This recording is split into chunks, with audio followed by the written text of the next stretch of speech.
Bismillah Rahman Rahim. Assalamu alaikum everyone. I have run this YouTube channel for a few months short of 3 years, and it was very soon into this pursuit that it had materialized with me that if there was ever going to be any hope for implementation, equally well if there was ever going to be any backbone to what I preach in this channel and to the Islamic philosophy and code that I have come to adhere to in principle, then I would have to build a social network. More specifically, I would have to build an association wherein other men and I could facilitate each other in our daily grinds of earning good halal bread and butter while toughing it out on Islamic soil. About a year ago, I met somebody at my neighborhood mosque, and 8 months ago, him and we started a movement we have now named Association for Excellence in the Information Economy. And as of last week, I've started a new YouTube channel devoted first to giving this association exposure, inshallah, and second to discussing my forays into economics and sociology that are inspired from the concept of this association. Take it from me, please. When you truly commit yourself to adhering to Islamic orthodoxy, you realize that in today's day and age, educating yourself in the social sciences in general and economics and sociology in particular is, for all practical purposes, the other side of the same coin of this devotion to religion. Everywhere we look, people are adopting the economic apparatus that Western intellectuals built, and that has its philosophical and cultural roots in Western Europe and its development of secular Christianity, as was explained by the German sociologist Max Weber in his book The Protestant Ethic and the Spirit of Capitalism. If Muslims don't build an economic apparatus of their own, I, for one, don't see how long they can go on feeding this delusion that the Western economic apparatus hasn't felt them somehow and turned them into another cog in its wheel. So here I am, trying to build one of my own. And the rest of this video is an extract from the inaugural video from my new YouTube channel. From here on, I will inshallah confine presentations on economics and sociology to that channel, and I hope to see at least some of you there as well. And for the others, I'll be back here soon, inshallah, with more religion and medicine as well. In today's presentation, I'm going to give you a brief overview of the chief sources of inspiration as far as works of scholarship are concerned that led me to conceive of the idea of, and in my view, need for an economic association. And there were three, basically. The first was a paper written by the Austrian economist Friedrich Hayek, The Use of Knowledge in Society, and which was published in the year 1945. The second is the functionalist school in sociology. And what I learned from reading the works of the French sociologist Emile Durkheim and also the German sociologist Friedrich Tonnies about the differences in networks that are based on community ties as opposed to being based on associative ties. Simply put, the differences between communities and associations. And third, the perennial influence that the Scottish economist Adam Smith's work, The Wealth of Nations, has had on my thinking. These 10, I'll go through them very quickly. First, The Use of Knowledge in Society by Friedrich Hayek. This exceedingly simple and straightforward paper presents one consideration, that the changes that society was going through at the time that it was written, again 1945 Common Era, these changes are what sociologists will later identify or categorize as the change from industrial society to post-industrial society, and eventually leading up to what we now recognize as the information age.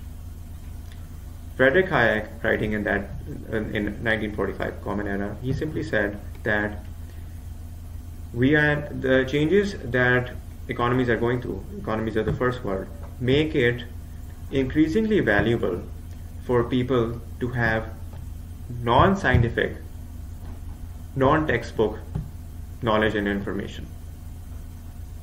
Whereas conventionally, information was like the patent of scientists and intellectuals. If you haven't guessed already, this paper, which is considered a landmark paper in the discipline of economics, one of the most influential papers ever written, it is the paper that inspired the creation of Wikipedia. And today, it is what it prompted me to want to build an association that would, within its operations, have a forum where people could make themselves useful by contributing off-the-grid information, where people who were literate and who had a track record for being useful to people, but who need not be employed and who need not have any formal qualifications. But everybody could be made useful by contributing things like traffic reports or weather reports or fires. If you can only open a channel of inflow from these non-scientific actors, then that would instrumentalize your own objectives. And I will inshallah devote a full-length presentation into discussing whatever I have learned and how I hope to inshallah put it into practice.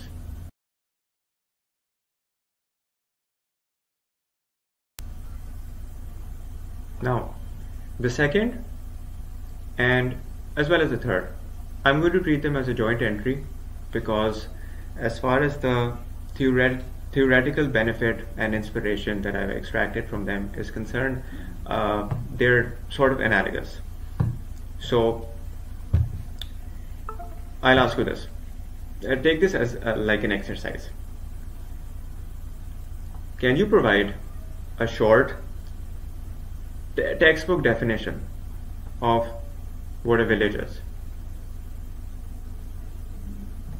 Okay. Now, if you are like most literate and formally educated people, in your definition, you have probably adopted an approach that is predicated on listing negative traits. A note of clarification here.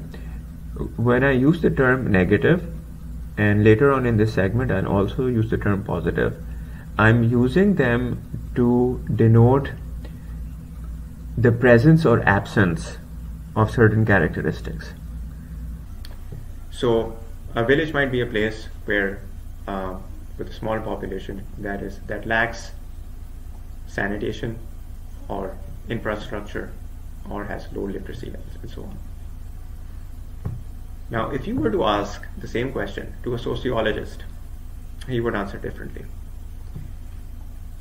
At least from certain schools of sociology, the ones that I identify with. Such a sociologist would say that a village is a place where people, the inhabitants, grow their own food. That is the archetypical example, but it is a place where people, they tend to have self-subsistence in their basically their private spaces. That is a more encompassing definition. Now, similarly, were I to ask you, can you give a textbook definition of a city? Again, if we hadn't had this conversation, you would probably give a definition that would be predicated on positive traits. But a sociologist, particularly from such a school as functionalism, for example, would he would define a city as a place with a certain negative trait. A city is a place where the majority of the inhabitants can't grow their own food, nor can they provide the goods and services that are essential to their livelihood. Most inhabitants cannot provide most such goods and services. So then one might ask, then if how is it that the city is more developed and more powerful than the village? And more specifically, that the inhabitants of cities, as a general rule, generate more wealth and have more economic power than the inhabitants of villages. They have essentially given something up. They have given up their means of self-reliance. Well, I will inshallah devote a full presentation to this, but simply for now, all you need to know is the history of human civilization is marked by those societies developing that embraced the division of labor, which is to say that those societies progressed where people, even the wealthy people, they gave up complete self-reliance and deferred to interdependency. Well, that led to the need for frequent transactions between people, and those transactions, as well as many others and many other aspects of interdependency, are what lead to the requisite of literacy. Wherever people are more interdependent, there is more demand first for literacy generally, and then for the agents and institutions that produce that literacy. One thing that I forgot to address here is that this is the second line of thinking that inspired the concept of an economic association. Like I have said that the willingness to abandon self-reliance and to embrace the division of labor has been one of the chief mechanisms that has made certain civilizations become as advanced as they are. And it is basic sociology that the division of labor is what makes villages evolve into towns and thereafter into cities, and so on. So these, of course, if as a parallel to this, you see more literacy in towns than in villages, and in more literacy in cities than in towns, then these are macro level institutions, but these salutary effects of greater literacy, they also exist on an individual level. The salutary effects of the division of labor are plenty, and inshallah I will devote a full presentation to it. But right now, what I want to address before I move on to the next segment is that in real life, there are all sorts of practical constraints. Like if you examine your life, then you will find that even if you want to adopt this ethic, that any time you can get into a transaction relationship with another person who is more skilled and more experienced at some service or producing some good than you are, that you are otherwise having to do, then you want to engage them in principle, but in practice, practical constraints exist. Like one, you have to pay them, and in an economy like Pakistan, where people are struggling to generate enough income, that is a major hindrance. That when it comes to shelling out your money, that's when people withdraw. Another thing is that maybe you are willing to pay them, but the custom is that you want somebody's service, you have to hire them on a monthly basis. Like if you want a tutor to come and teach you the elements of some language, now there's this complication that you have to give them a monthly appointment.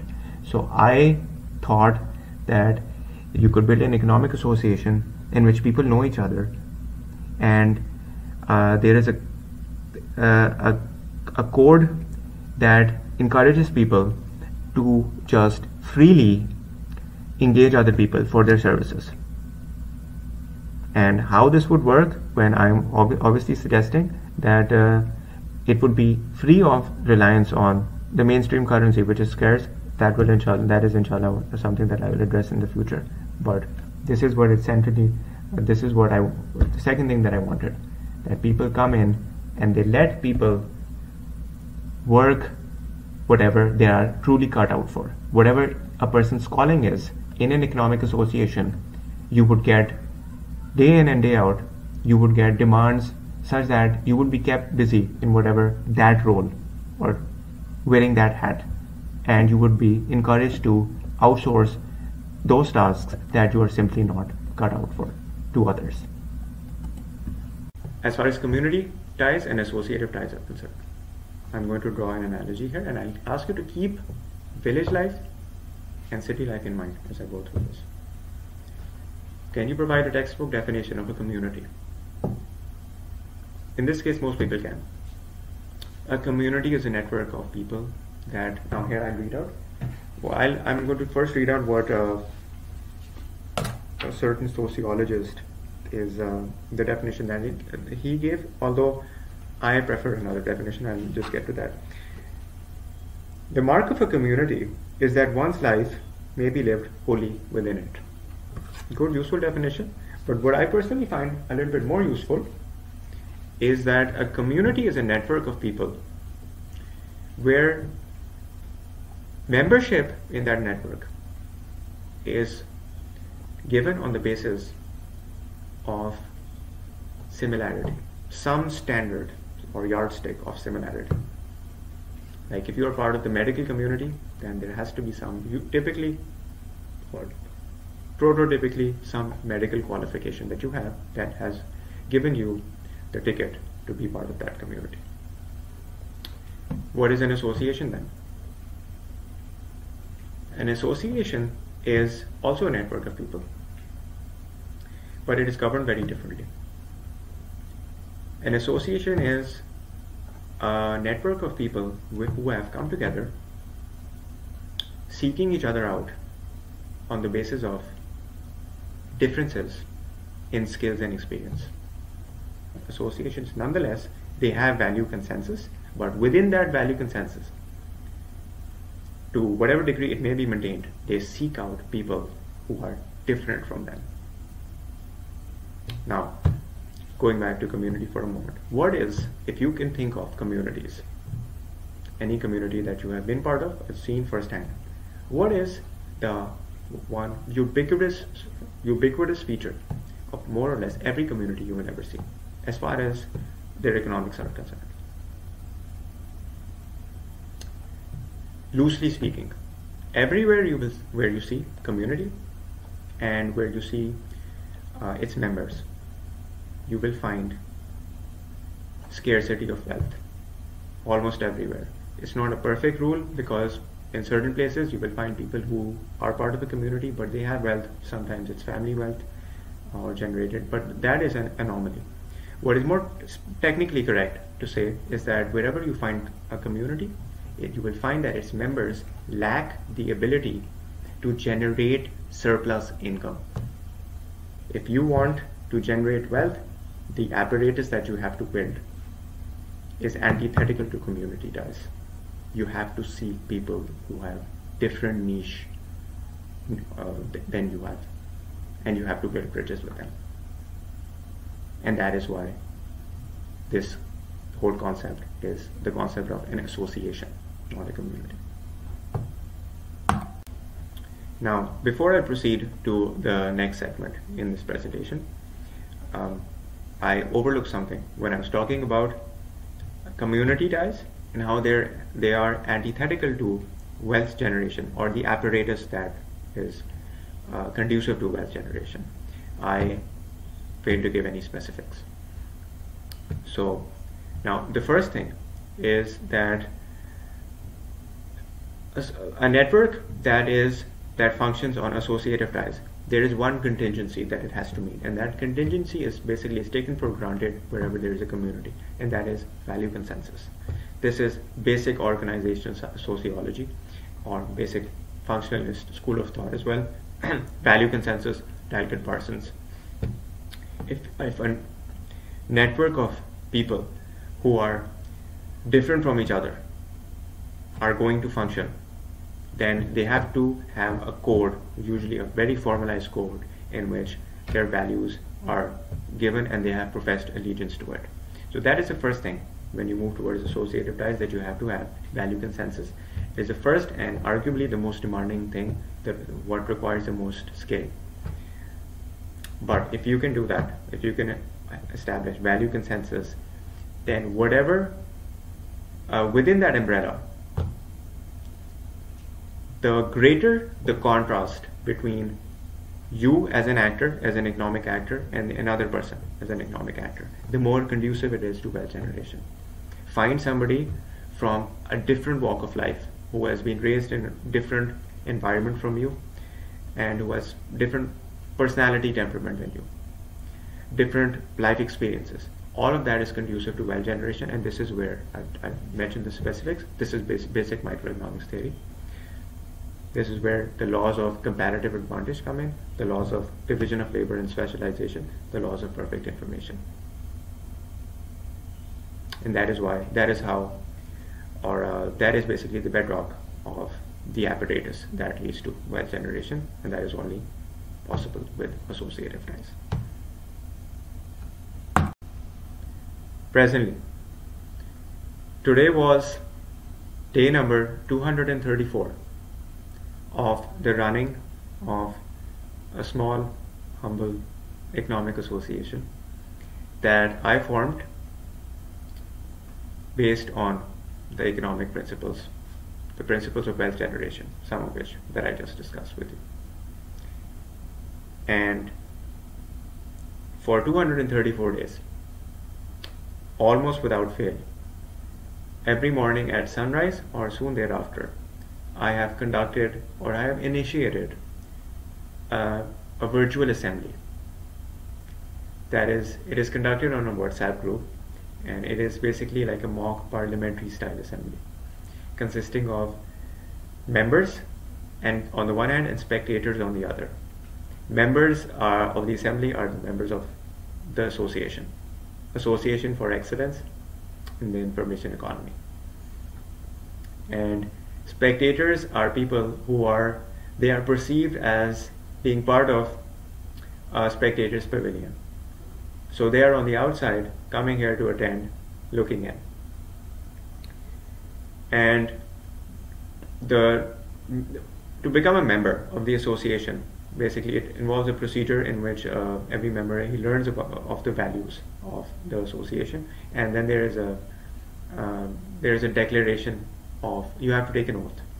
So once that is done, nothing of the sort is required of the spectators, but after an oath is taken, then the members of the association, they are given participation rights in the assembly.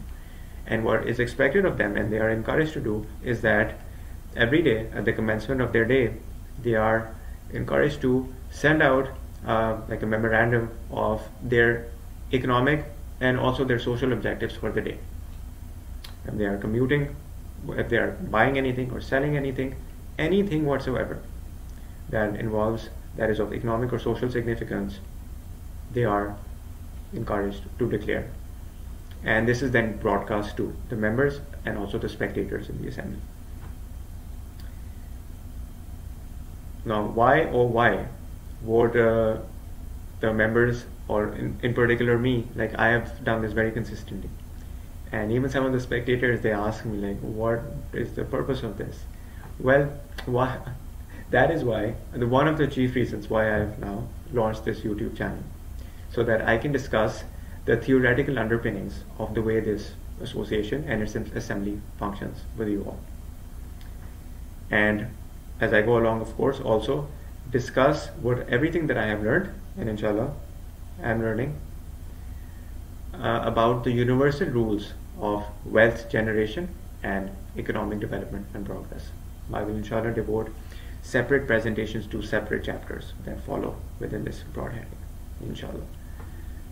And not the least, as far as the motivations to start this YouTube channel are concerned, is to issue an open to the public invitation for anyone who might be interested to come and attend the assembly.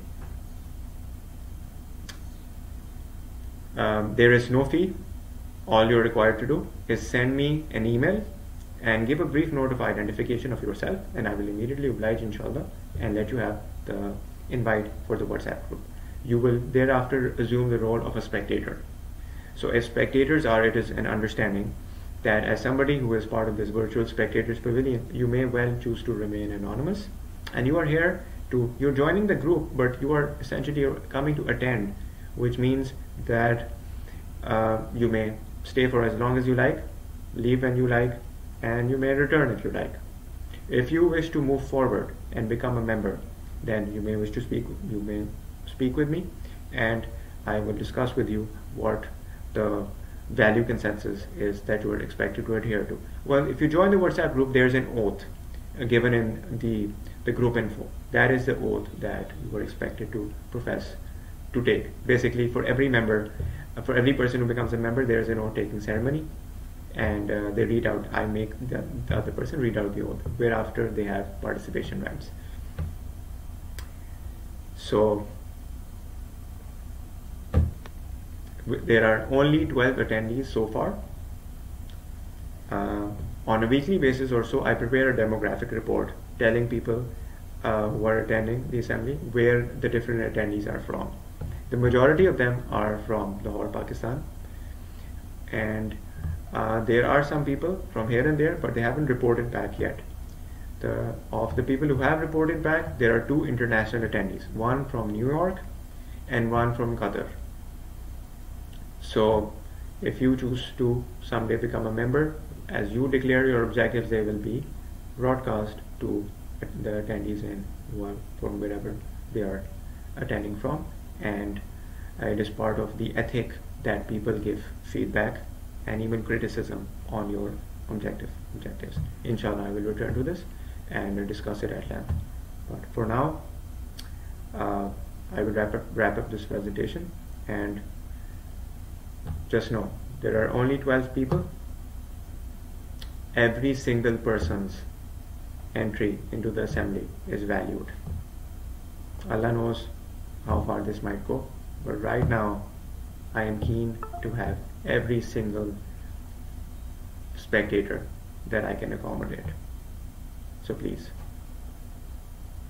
come on in. Inshallah, I will be back soon discussing more theory of economics and sociology. Inshallah.